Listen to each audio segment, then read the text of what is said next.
Eu acredito numa coisa, e aí, nesse sentido, eu vou me colocar numa posição de que eu jamais posso me esquecer do olindense,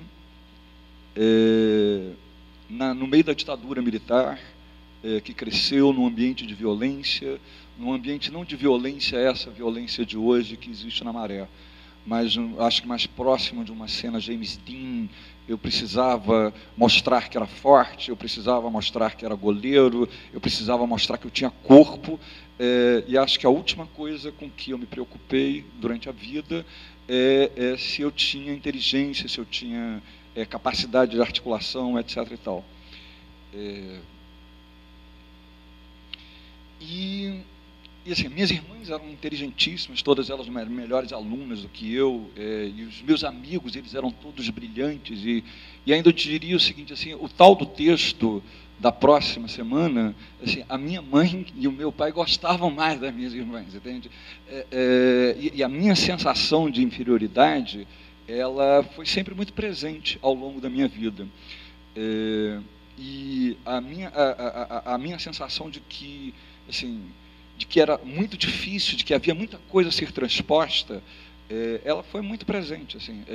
E eu sempre acreditei numa coisa chamada processo, assim, até na minha coisa de mais do que alcoólatra, de drogado, entende, e eu, dentro das clínicas de recuperação, existia sempre uma palavra chamada processo.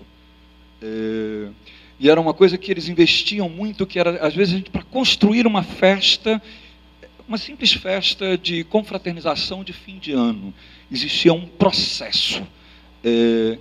E era sempre um processo chato, que é, na verdade, o que a gente está o tempo inteiro falando aqui sobre o processo literário. A Ângela falou que da inspiração são 5% e 95% são trabalho, e trabalho é processo, é foco, é determinação, é continuidade.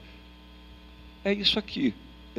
É você sair, tem gente que saiu, a Marcele saindo de Nova Iguaçu, indo até o centro do Rio, para depois chegar aqui.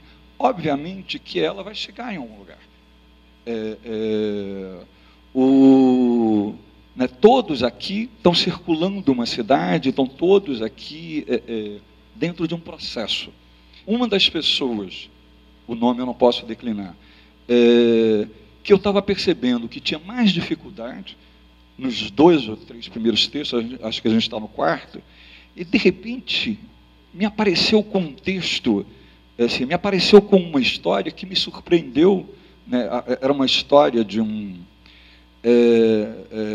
presidiário que aí, na hora em que está saindo da cadeia, ele faz uma viagem no tempo e se reencontra consigo mesmo no momento em que ele estaria começando a roubar.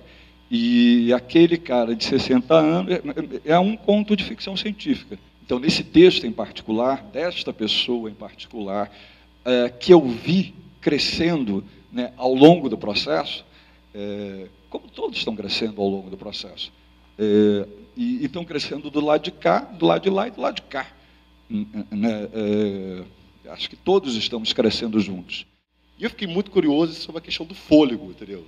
Porque, às vezes, quando eu escrevo, eu preciso dessa questão do fôlego, entendeu? De deixar, às vezes, para um canto, respirar um pouco, tal, mas aí me espantou muito, entendeu? Você ter tanta criatividade e conseguir, num espaço curto de tempo, jogar toda essa criatividade. Como que é essa questão, entendeu? Passa, entendeu? É criatividade de 100%, aí chega assim, vai escrevendo, vai automático? Isso que você está perguntando para mim, né? Isso, para você. Não, Angela. esse livro chama-se O Português que Nos Pariu. Ele tem 17 artigos, vamos chamar assim, sobre fatos e pessoas da história portuguesa que marcaram o caráter e a cultura brasileira. Antes de eu escrever esse livro, em 29 dias, eu li 30 anos sobre esse assunto. Então, eu tinha uma bagagem enorme.